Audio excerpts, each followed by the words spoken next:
This is the Black Agenda Morning Shot for Monday, September 13th, being brought to you by Kali Akuno, reporting to you live from Chicago, Illinois on Sunday, September 12th. I'm here with J.R. Fleming with the Chicago Anti-Eviction campaign. And just a question for J.R., and just so something to the folks know, since August, over 100 black youth have been shot as a result of street trial warfare in Chicago.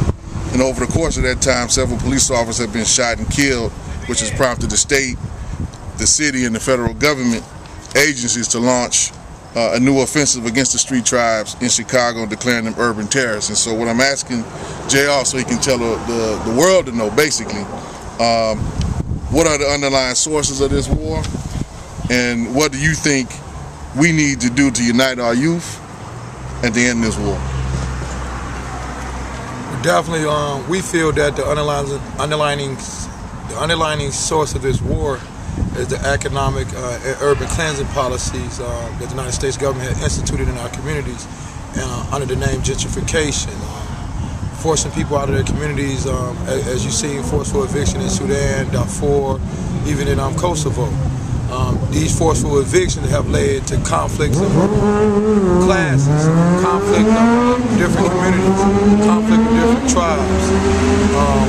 One of the issues that we feel that really should be out there in the world is that this violence is directly connected to the gentrification and the urban renewal policy set forth by this government. Our children are at risk. They represent our future, so that means our future is at risk. These are not gang members, these are not urban terrorists, these are child soldiers, people who are living in oppressed communities who lack economic, social, and cultural resources. And out of this, because they lack this, comes what you'll find in any country, destabilizing of a community, the lack of security in the community, the lack of hope in the community. And all this has a direct connection to the policies that they set forth out of Washington, D.C. Some might argue that these children are gang members. We say these are child soldiers who should be protected under the United Nations Convention on the Rights of the Child. So what do you think in terms of,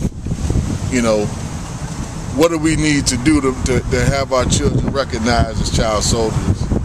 And what do we need to do to start protecting them as such?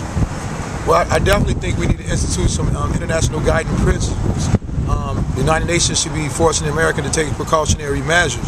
We're asking that the UN Special Rapporteur on Convention of the Rights of the Child come in, because by our government on a mission, federal government, the head of FBI said that every program they tried in America has worked, with the exception of Chicago, where a lot of this violence against the youth is taking place.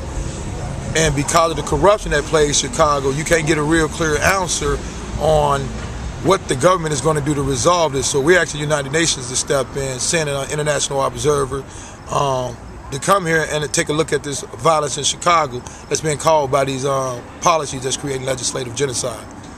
So how can folks get in contact with you to support you in this initiative?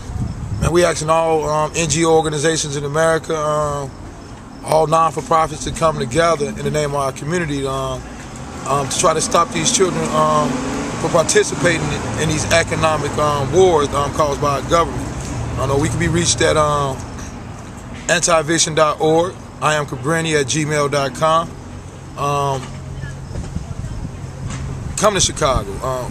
This is a cry for help. When the people can't address the issue, when the police can't address the issue, when government can't address the issue, it's time that somebody look at this issue. And we're asking the United Nations really to come in and intervene. All right.